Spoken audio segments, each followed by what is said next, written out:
नमस्कार, मी तनया तुम्हा सर्वांचं स्वागत करते प्रहार डिजिटलच्या देवभूमी श्रावण विशेषच्या आजच्या भागात। तर आज आपण आलो आहोत कलाकारांच्या गावात, जिथे तुम्ही कलाकारांचं त्या कौतुक कराल तर त्यांच्या तोंडून एकच शब्द बाहेर येईल, तो म्हणजेच कलेश्वराचीच कृपा। तर मंडळी, आज आपण आलो आहोत सिंधुदुर्ग जिल्ह्यातील सर्वात जास्त लोकसंख्या असलेल्या आणि 18 पगड जाती एकत्र नांदणाऱ्या गावात, ते म्हणजेच नेरूर या गावात। आणि नेरूर या गावात येऊन आपण या गावाचं ग्रामदैवत असलेल्या कलेश्वराचं दर्शन घेणार आहोत। चला तर मग या मंदिरात जाऊन कलेश्वराचं दर्शन घेऊयात।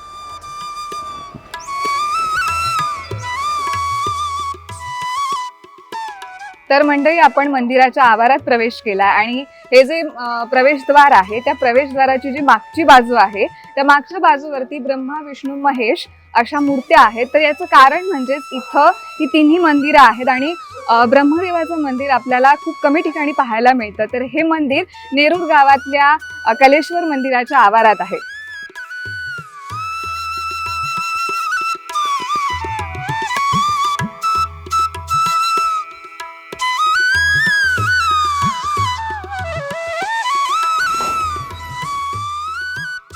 चारुदत्त रमाकांत देसाई, अध्यक्ष देवस्थान व्यवस्थापन समिती, उपसमिती नेरूर। मंदिराचा इतिहास सांगायला गेला तर इतिहास फार मोठा इतिहास आहे, पण असं म्हटलं जातं की एक 700 ते 800 वर्षापूर्वी या मंदिराची स्थापना या ठिकाणी झाली आहे। आणि सिंधुदुर्ग जिल्ह्यातील धार्मिक अधिष्ठान ज्या मंदिरात म्हणजे 365 दिवस ज्या मंदिरात धार्मिक कार्यक्रम होतात, त्याच्यापैकी एक महत्वाचं मंदिर सिंधुदुर्ग जिल्ह्यात आहे। गुढीपाडवा ते शिमगोत्सव संपूर्ण वर्षभर कार्यक्रम असतात। त्यामध्ये महत्वाचा कार्यक्रम असतो तो महाशिवरात्रीचा असतो। महाशिवरात्रीचा उत्सव हा 5 दिवसाचा असतो आणि लाखो भाविक या उत्सवात सहभागी होतात। अगदी पुणे मुंबई असेल किंवा परदेशातून सुद्धा अनेक भाविक भक्त या महाशिवरात्री उत्सवासाठी या ठिकाणी येतात। त्याचप्रमाणे दुसरा महत्त्वाचा कार्यक्रम म्हणजे दसरोत्सव सुद्धा मोठ्या प्रमाणावरती नवरात्रोत्सव, दसरोत्सव या मंदिरात साजरा केला जातो। त्याचप्रमाणे सप्ताह असतो, म्हणजे ह्याच महिन्यात म्हणजे श्रावण महिन्यात सुद्धा सप्ताह असतो, तो सुद्धा मोठ्या प्रमाणावरती साजरा केला जातो।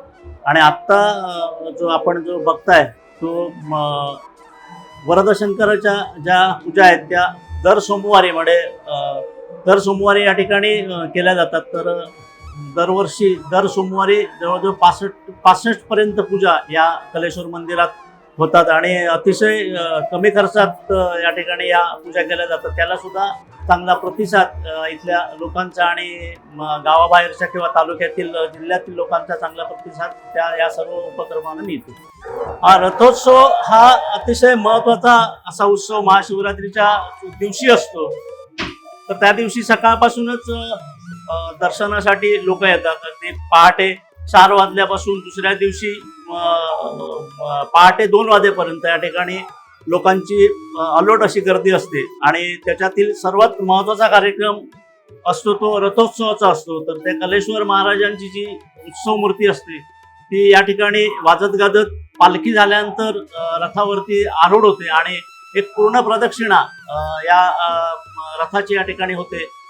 आणि प्रदक्षिणा साधारण पहाटे 5 वाजेपर्यंत पूर्ण केली जाते।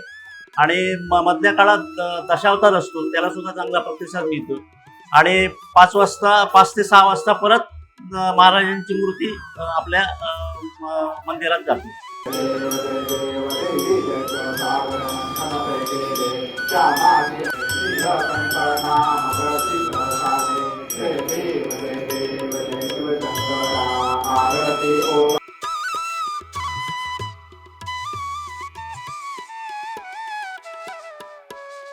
भगवान शिवाचा अवतार मानली जाणारी नेरूर गावची ग्रामदेवता म्हणजेच श्रीदेव कलेश्वर।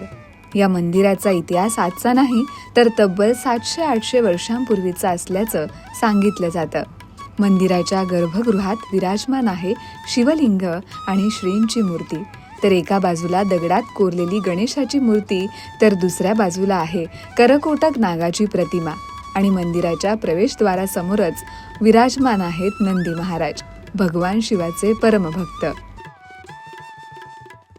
गाभाऱ्यातील भक्कम दगडी खांब आणि लाकडावर केलेलं सूक्ष्म कोरीव काम इथल्या तत्कालीन कारागिरांच्या अद्वितीय कौशल्याची साक्ष देतात. या मंदिरातील प्रत्येक खांब जणू इतिहास बोलतो. विशेष म्हणजे दगडी स्तंभावर भगवान विष्णूंचे दशावतार अत्यंत बारकाईने कोरलेले आहेत. ही शिल्प केवळ धार्मिक प्रतीक नसून भारतीय शिल्पकलेचा अनमोल ठेवा आहे.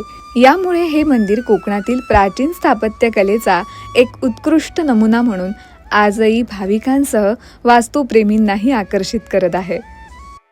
तर या मंदिराच्या परिसरात आल्यानंतर फक्त कलेश्वर देवाचंच मंदिर नाहीये, तर ब्रह्मनाथ, भूतनाथ, रवळनाथ, गावडोबा अशी वेगवेगळी देवांची मंदिरं आहेत. आणि यावरूनच आपल्याला लक्षात येतंय की हा जो परिसर आहे तो धार्मिक दृष्ट्या किती समृद्ध आहे आणि याची अनुभूती आपल्याला इथे आल्यावरच समजेल. हे कलेश्वर पंचायतन आहे. यामध्ये गावडोबा मंदिर बाजूला आहे, त्याच्यानंतर नितकारीचं मंदिर आहे, त्याच्यानंतर वेतोबा मंदिर आहे, सातेरी आहे, शिवदेव आहे, रवळनाथ मंदिर आहे आणि जैन ब्राह्मण अशी आणि पूर्वसाचं मंदिर अशी एवढी मंदिरं या पंचायतनात आहे. ब्रह्मदेवाचं मंदिर असं म्हटलं जातं की पूर्ण भारतात ब्रह्मदेवाची 3च मंदिरं आहेत. त्याच्यापैकी राजस्थानात पुष्करला आहे.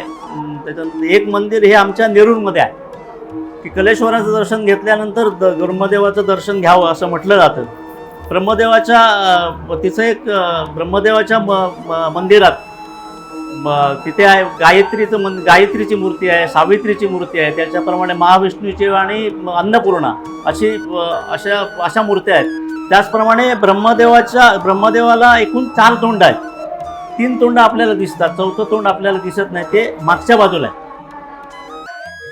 आत्ता जो सध्या जो रथ पूर्वी एक जुना रथ होता या ठिकाणी, तो किती वर्षापूर्वी बनवलाय हे मला पण माहित नाही, पण आत्ता हा साधारण माझ्या माहितीप्रमाणे नवीन रथ जो बनवलाय तो साधारण 1993 सालापासून बनवलेला आहे.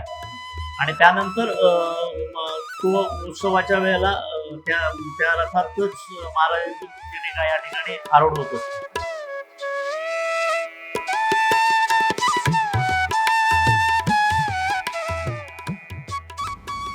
हे मंदिर केवळ श्रद्धेचं केंद्र नाही, तर नेरूरच्या सांस्कृतिक आणि सामाजिक जीवनाचाही एक महत्त्वाचा भाग आहे. शेकडो वर्षांचा इतिहास, अनेक आख्यायिका, परंपरा आणि श्रद्धा या सगळ्याला आपल्या कुशीत जपून आजही नेरूरमध्ये उभा आहे श्री कलेश्वर मंदिर. तर मंडळी, हा होता नेरूर गावच्या श्री कलेश्वर देवाचा इतिहास, परंपरा आणि श्रद्धेचा अनोखा प्रवास. तुम्ही जर कधी कुडाळ तालुक्यात आलात तर नेरूर गावात येऊन या कलेश्वर देवाचं दर्शन घ्यायला अजिबात विसरू नका. भेटूयात पुढच्या भागात. तोपर्यंत नमस्कार.